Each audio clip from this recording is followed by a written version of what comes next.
harvest persimmon? Once a year. Once a year.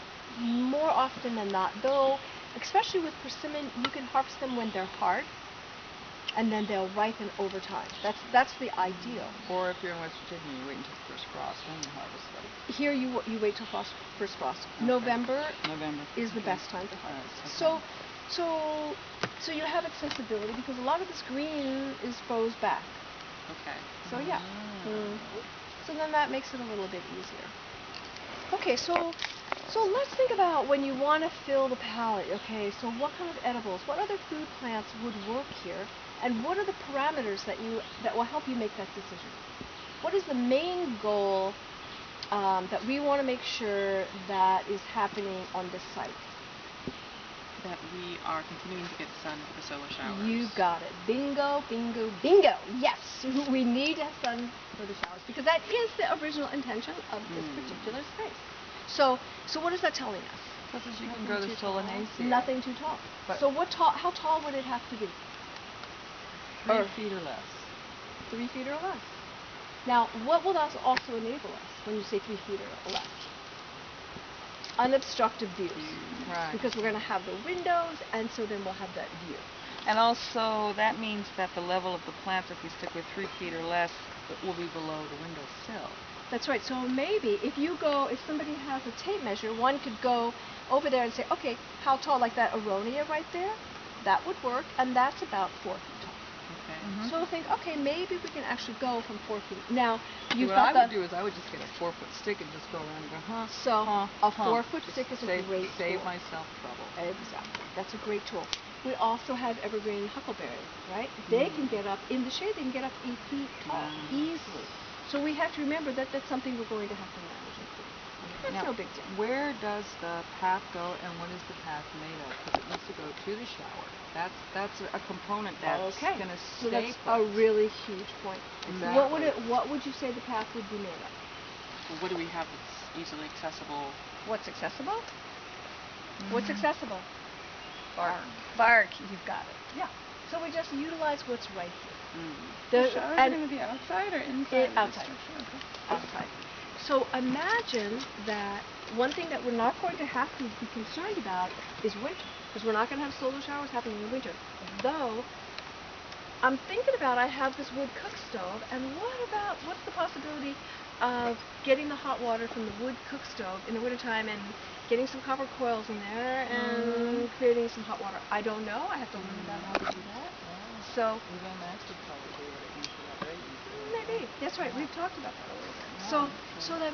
So we want to think about that. So let's think about, we want to maintain some sort of space delineation. If you look at the flow pattern here, what would make the most sense as far as the parameters of kind of a bit of separation of space for people coming in? What would make the most sense, and could we walk that and see, what do you think?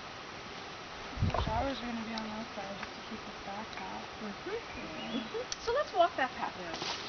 For me, walking it and assessing it is like the easiest thing. So there's going to be no This windows is all on this side? open. There's no windows here. Okay. And so we can think, oh, well, maybe one of the things I'm thinking, to walk to the shower. Yeah, privacy. you're not walking naked.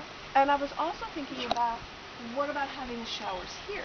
Now, could we insulate the tubing enough so that the hot water from that corner could be right here? I like that idea rather than over there, because privacy, security, you're not interfering with the plants. It'd be nice to have a plant that walks around. Okay, I've just had my shower and it's clean. I'm going to go nibble.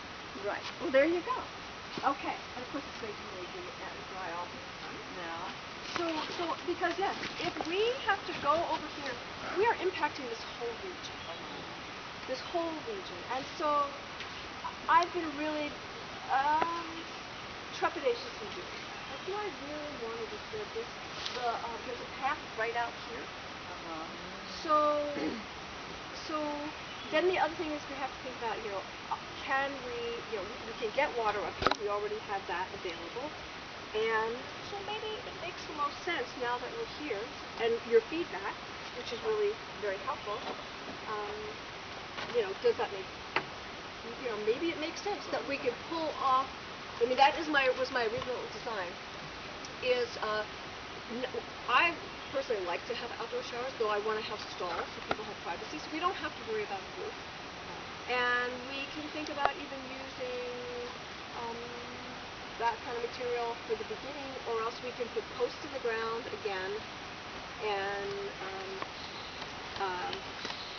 piers. Grow the shade-loving vines so that the sun is in the summer. Yes, that's exactly right. And so what kind of vine would that be?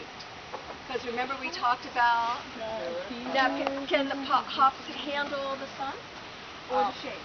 Hops actually like sun. They like sun. Are we going to get sun back No, here? we're not. No. And they like it dry. The akebia would be lovely. Or maybe even some grapes. Grapes. Oh, Yeah. that's right. I would try some grapes. Yeah. Because if you didn't put showers here. Okay, so you're looking this If around. you didn't put showers here, yeah. is there any other use for this area? Was there anything else you wanted? Well, that's a good point. What else could we use this area for? Storage space, like if you're gonna have multiple people living in there, they could have like little stalls, like coffee bowls for storage, or like food that could be kept out somewhere. Although I don't know if food right now would be good. Well, this could be a seating area when it's really hot. The sun is, Shady area. Yeah, it could be a shady area. But I mean, that could be a multiple function. If you still have showers over here, you could still put a seating area over here. Right. And just some For the bamboo nudie shades. show. Yes, exactly. For what? For the nudie show. Yeah, there we go. Yeah. Line up. Yeah. The other thing that I was thinking about, though, is that if we have a shower there, excuse me, if we have the triangle there, we're going to have a platform for the 55-gallon drum. And it's going to be high, but lower than, of course, the roof. What are we going to have underneath it? What's the potentiality of having the shower right underneath the platform? Composting toilet under there. You could put a composting toilet under there, yeah. You could also put a cupboard for people to hang up their clothes, put their shoes, their towels.